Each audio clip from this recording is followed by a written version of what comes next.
সদায় যদি মন ভালে ৰাখিবলৈ বিচাৰে তেতিয়াহ'লে ভাল কাম কৰিব। ভাল কামবিলাকৰ ভিতৰত আপুনি শাক পাচলি কৰা, ঘৰৰ গছপুলি এটা ৰোৱা, ফুলৰ পুলি এটা ৰোৱা, ফুলৰ অকণ প্ৰতিপাল কৰা, এইবিলাকতো কৰিবই। ইয়াৰ উপৰি মানুহৰ প্ৰতি এটা ভাল ভাৱ পোষণ কৰিব। ৰাতিপুৱা শুই উঠি যেনেকৈ ভাবে যে ভগৱানে বচাই ৰাখিলে আজিৰ দিনটো ভালে যাবৰ কাৰণে, সেইটো এটা বৰ ডাঙৰ চিন্তা। তেনেকুৱা এটা ইতিবাচক চিন্তাই গোটেই জীৱন আমাক সহায় কৰে।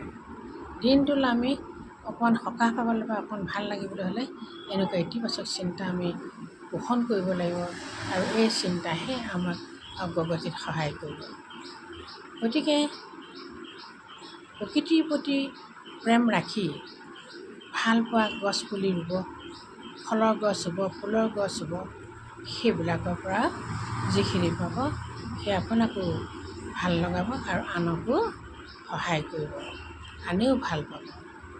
বাৰীত থকা শাক পাচলি আমি ছিঙি মেলি আনি অকল আমি নিজে খোৱাতকৈ 2-4টা আনকো দিব পৰা এটা আমাৰ যদি সুবিধা থাকে, তেতিয়াহ'লে আমি সেই সুবিধাকণ গঢ়ি তুলিব লাগে।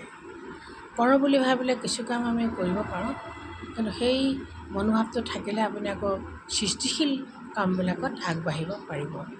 গতিকে মন সদায় পজিটিভ ৰাখিব। পজিটিভ ভাৱ থাকিলে আপোনাৰ কাম কাজতো পজিটিভ ভাৱ প্ৰকাশ পাব।